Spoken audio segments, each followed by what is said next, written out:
Kan tadi videonya. Mohon maaf tadi ada masalah yaitu internet mati sehingga sekarang saya merekamnya menggunakan software yang lain.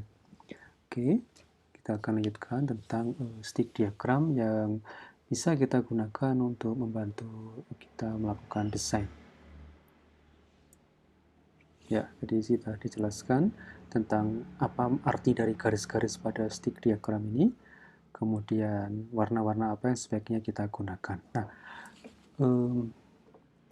kita bisa melakukan atau mendapatkan gambar yang pas atau yang di sini silahkan adalah uninterrupted diffusion strip atau garis difusi yang tanpa terinterupsi, ya, jadi tidak perlu putus.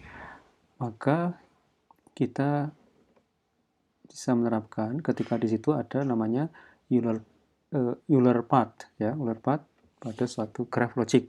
Ini mungkin teman-teman belum pernah mengenal istilah ini. Oke, barangkali bolehlah kita gunakan sedikit apa itu Euler path.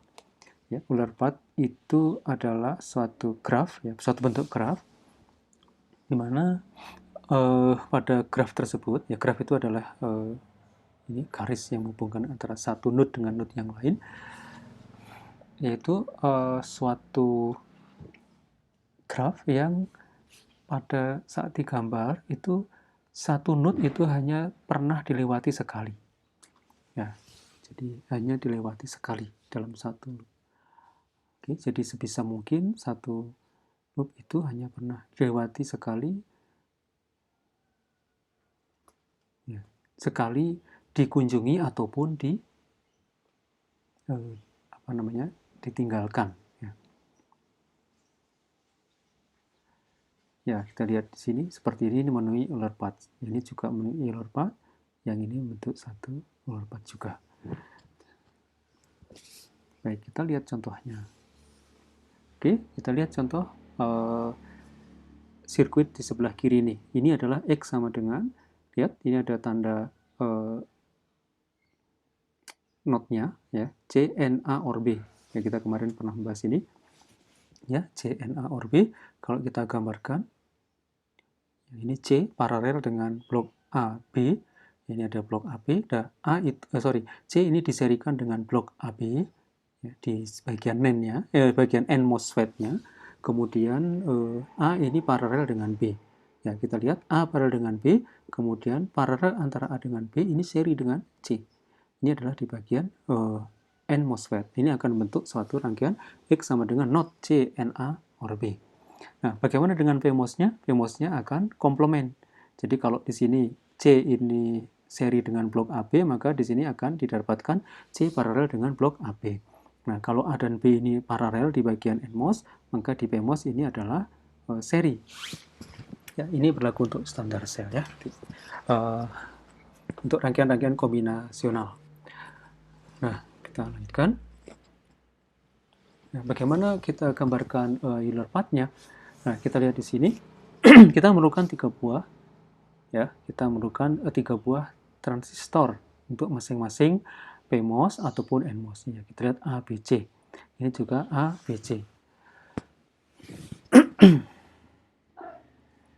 Ya, untuk pull up network dalam hal ini adalah PMOS. Kita akan melihat, ya, gambarnya seperti ini. Yang biru ini adalah untuk pull down network, sedangkan yang orange ini adalah pull up network. Untuk pull up network, kita lihat, ya, di bagian ini yang warna orange ini.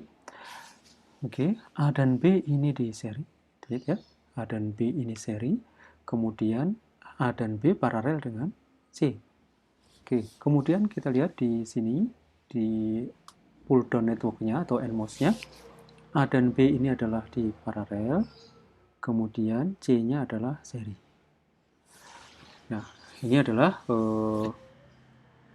pull down network-nya. Jadi kalau kita lihat di sini satu node ini hanya dilewati sekali. Nah, ini kecuali ketika tidak bisa, ya terpaksa membuat graph baru.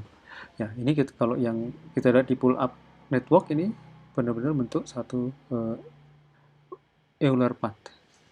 Nah, dari gambar ini kemudian kita bisa menggambar diagram stick. Ya, kita gambarkan diagram stick. Nah, ini gambar yang lebih bagus. Kita boleh saja menggunakan satu garis gitu aja, tidak usah menggambar satu kotak. Nah, ini adalah VDD. Kemudian yang bagian berikutnya, ini adalah yang warna orange. Ini adalah difusi P, kemudian ini adalah difusi N. Nah, kalau kita tidak menggunakan Euler path, maka ini yang terjadi. Ya, ini terputus. Tapi ketika kita manfaatkan Euler path, maka kita bisa menggambar yang sebelah kanan ini. Ya, kita lihat ya, kita lihat yang sebelumnya. Untuk yang pull up network, ini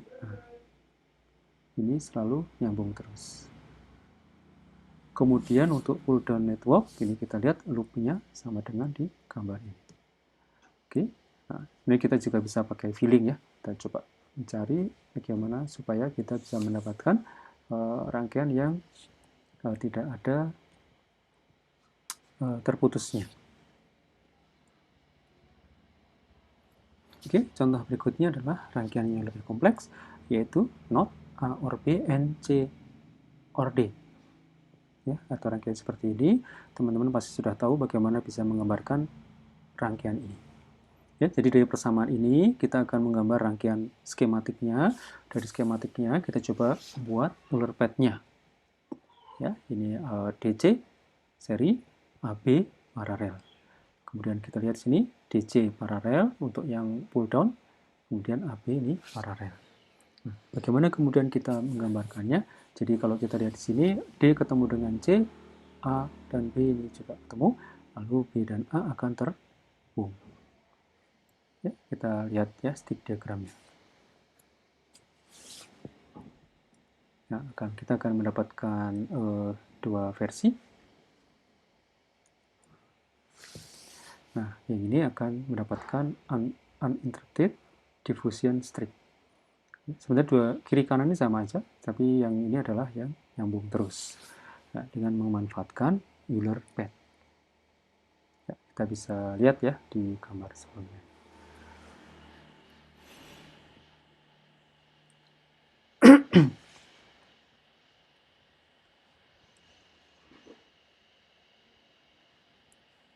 Oke, ini contoh mengulang lagi. Ya, ini gambar yang sama, ya, problem yang sama untuk kasus yang sebelumnya tadi. Kemudian untuk memperluas area transistor, itu kita menggambar dengan dua cara seperti ini. Ya, ketika kita memerlukan satu transistor dengan area yang luas, maka kita bisa menggunakan gambar one finger seperti yang sebelah kiri ataupun two fingers folded. Tujuannya apa? Ini adalah yang sebelah kanan ini akan lebih mengurangi nilai kapasitif. Ya, kapasitansnya akan lebih berkurang. Oke.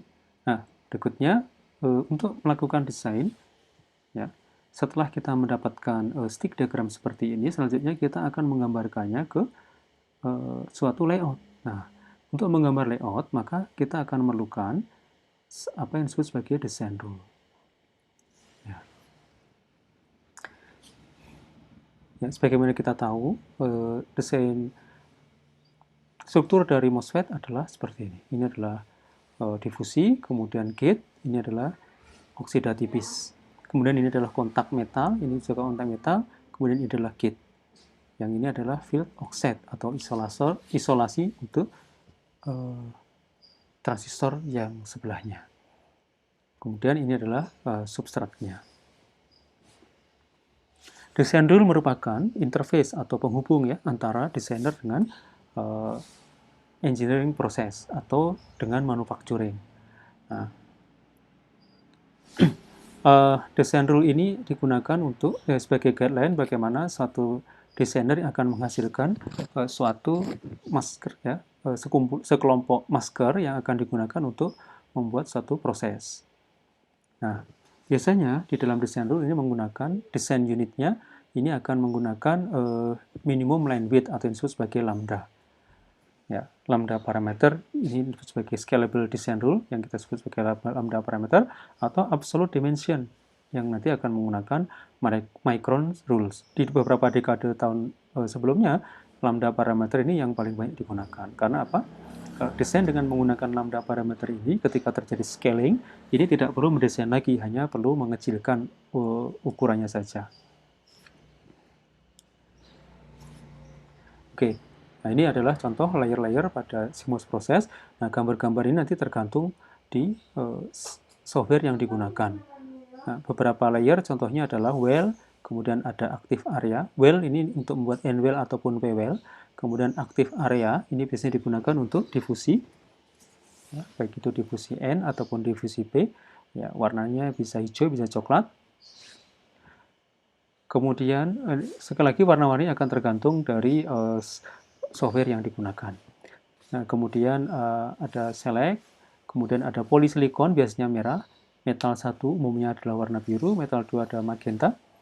Ada kontak ke poli, lubang kontak ke difusi, kemudian dan via. Via itu penghubung antara metal 1 ke metal 2. Ya, ini contoh gambar-gambarnya.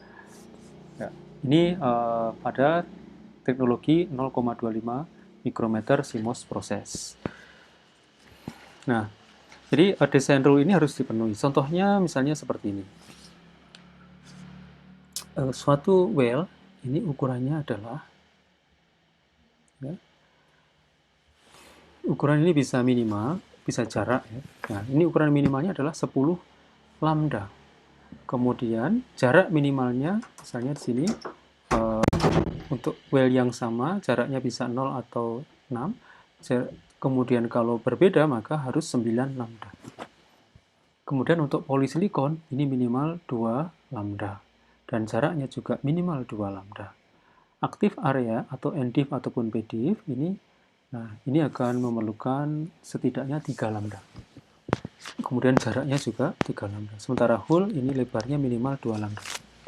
Jadi desain rule ini akan membatasi minimal ataupun ya minimal jarak atau minimal luas.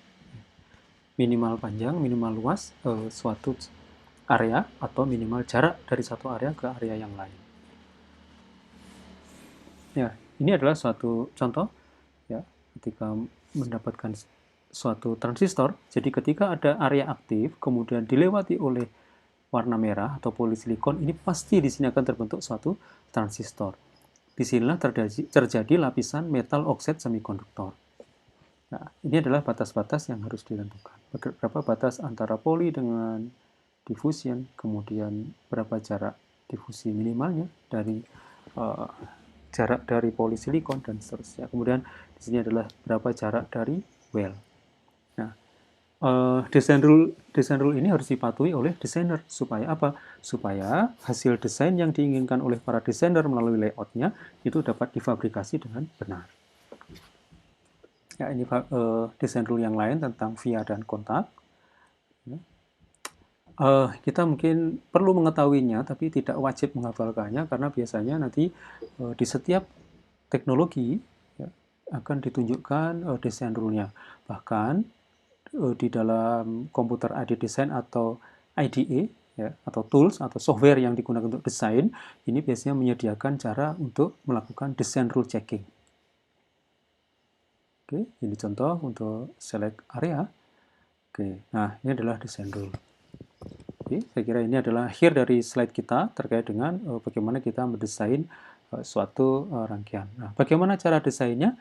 Nanti kita akan tunggu ya video berikutnya atau pertemuan berikutnya tentang bagaimana kita memanfaatkan software untuk bisa melakukan desain suatu rangkaian IC. Nanti yang pertama adalah kita akan bahas inverter.